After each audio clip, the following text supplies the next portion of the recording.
কি খাবে বলো? আই ওয়ান্ট আলু চিপ। আলু চিপ খাবে? হ্যাঁ, আমার সবগুলো কাজই পড়ে আছে, ঘরে ঘরে সব কাজ পড়ে আছে, ঠিক আছে। তারা এখন এখন ওনারা ম্যাগি খাবে। একজন বলে ম্যাগি খাবে, এই যে একজনকে ঘুম পাড়িয়ে দিয়েছে, সে ঘুমাচ্ছে। এখন একজন বলে ম্যাগি খাবে, একজন বলে আলু চিপস খাবে। ফাইনালি কি ডিসিশন হলো তাহলে? আলু চিপ। আলু চিপস, তুমিও তাই? ওকে, ওই যে ম্যাগি ওয়েস্ট হবে সেগুলো। তার জন্য আমি নিয়ে নেব। তাহলে চলুন গাইস, আমরা এখন বানাবো আলু চিপস। তার জন্য নিয়ে নেব আমি এই যে বড় বড় লম্বা সাইজের।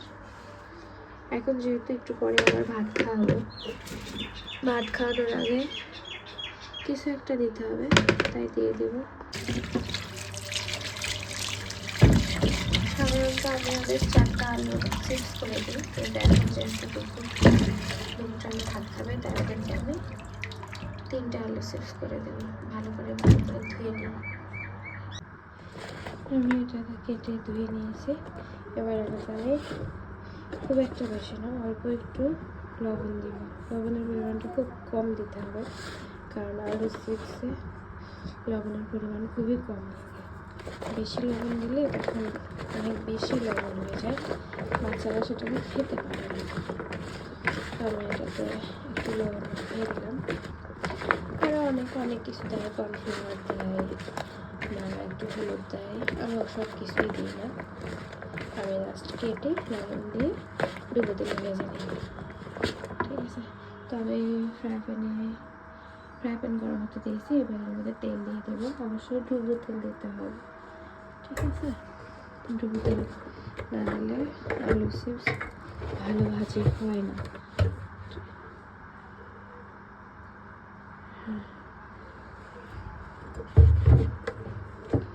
ডুবো তেল দিয়ে দিলাম। এবার তেলটা গরম হয়ে গেলে জাস্ট আমি আলু স্লাইসটা এর মধ্যে দিয়ে দেবো। তেলটা গরম হতে হতে আমি আপনাদের একটা জিনিস দেখে নিয়ে আসি। আমার বাসাতে ঘুঘু পাখির বাসা, ঠিক আছে। ঘুঘু পাখি, এই যে আমার মানি প্লান্ট গাছ, এই গাছে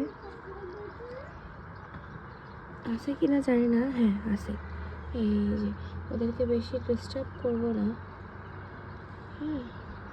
এই যে বাচ্চাগুলো আছে, সাধারণত ওরা এতদিন থাকে না, যেহেতু আমরা ঈদে বাড়ি ছিলাম না, তাই হচ্ছে ওরা বেশ ভালো জায়গা পাইছে, সিকিউর জায়গা পাইছে, যার কারণে ওরা রয়ে গেছে।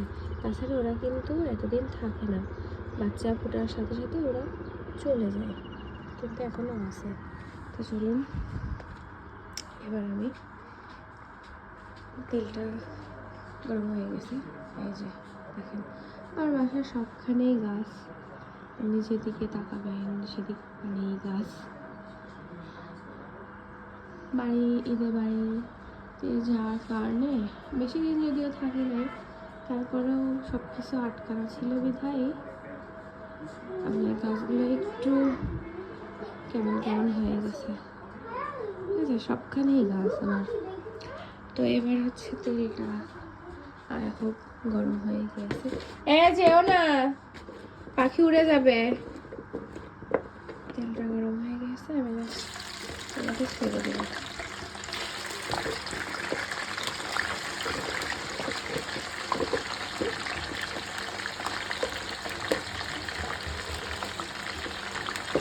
কাঁচাগুলো ডিস্টার্ব হবে, যেও না, না উড়ে চলে যাবে, তখন আর দেখতে পাবা না।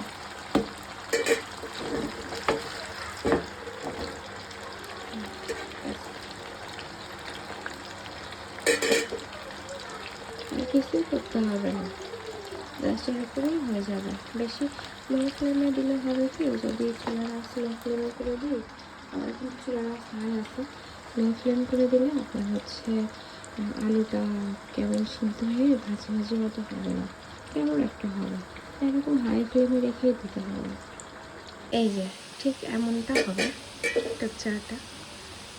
কিছুক্ষণ পরে আমি নেড়ে দেব, দেখছেন আমার হাই, আপনাদের যাদের চুলার আঁচ অনেক বেশি তারা একটু কমিয়ে দেবেন। আমার চুলার আঁচটা হাই ফ্লেমে দিলেও খুব একটা বেশি হয় না, যার কারণে আমি হাইতে রেখেই করতেছি। দেখেন, এগুলো আসলে বলে বোঝানো যায় না, করার সময় বুঝে নিতে হয়।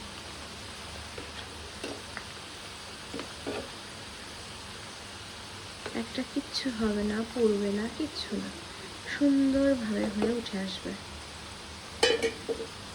চুলার আঁচটা দেখেন, চুলার আঁচ হচ্ছে এমন।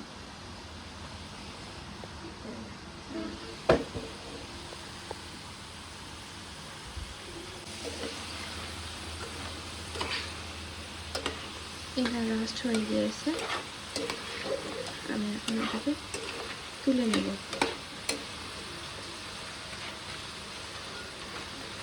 আপনারা যারা এর থেকে বেশি আর একটু ভাজা ভাজা করতে চান তারা রেখে দেবেন। আমি এর থেকে বেশি ভাজা ভাজা করবো না, যার কারণে আমি এটা এখন তুলে নেব। আমার হয়ে গিয়েছে আলু চিপস ভাজা। যেহেতু আমার দুজন, তাই আমি দুজনকে এখন ভাগ করে দেব। এই ভাগাভাগির জিনিসটাই ভীষণ প্যারা লাগে, ঠিক আছে? আপনারা বুঝতে পারছেন নিশ্চয়ই, এটা অনেক সুস্বাদু এবং চমৎকার হয়েছে খেতে। একবার যে খাবে তার বারবার খেতে ইচ্ছা করবে, বাজার থেকে কিনে আর খেতে ইচ্ছা করবে না। আপনাদের জন্য একটা টিপস হচ্ছে, আপনারা যারা মানে করবেন, কি বলে, নতুন নতুন ট্রাই করবেন, তাদের জন্য একটা টিপস দেই। সেটা হচ্ছে আপনারা অবশ্যই চুলার আঁচটা হাইতে রেখেই তুলবেন। অনেকে আছে ভাজা হয়ে গেছে তারপরে হচ্ছে আপনার চুলাটা বন্ধ করে দিয়ে তারপর তোলে, এটা কখনোই করবেন না। অবশ্যই চুলার হচ্ছে জ্বলন্ত অবস্থাতেই আপনারা তুলবেন, না হলে আপনার হচ্ছে এই সব তেল সব মানে আলু চিপস চুষে নেবে। তাই আপনারা যারা নতুন, বোঝেন না বা বুঝতে পারেন না, তারা অবশ্যই চুলার আঁচটা হাইতে রেখেই তুলবেন, লো করে তুলবেন, ঠিক আছে? তো আমি এবার আমার দুধ পারওয়ানকে দেব। জানি না ইকুয়াল হয়েছে কি না, আই হোপ ইকুয়াল হয়েছে, ঠিক আছে? এই নাও, এই যে তারা গড়াগড়ি খাচ্ছে তোমাদের দুজনের আলু চিপস। ওকে, বসো না, বসো, বসো। ওকে, দেখেন দুজনের গন্ডগোল শুরু হয়ে গিয়েছে।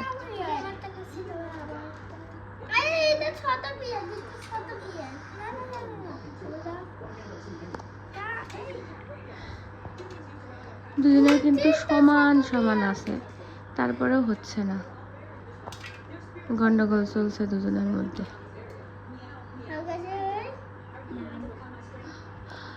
তো থাকেন সবাই, ভালো থাকবেন, সুস্থ থাকবেন। এরকম টম অ্যান্ড জেরি যার বাসায় আছে তারা কি কি ফিল করেন সেটা আমাকে একটু কমেন্টে জানাবেন। তো still then with my channel, like, subscribe and share. Be happy. আল্লাহ হাফেজ।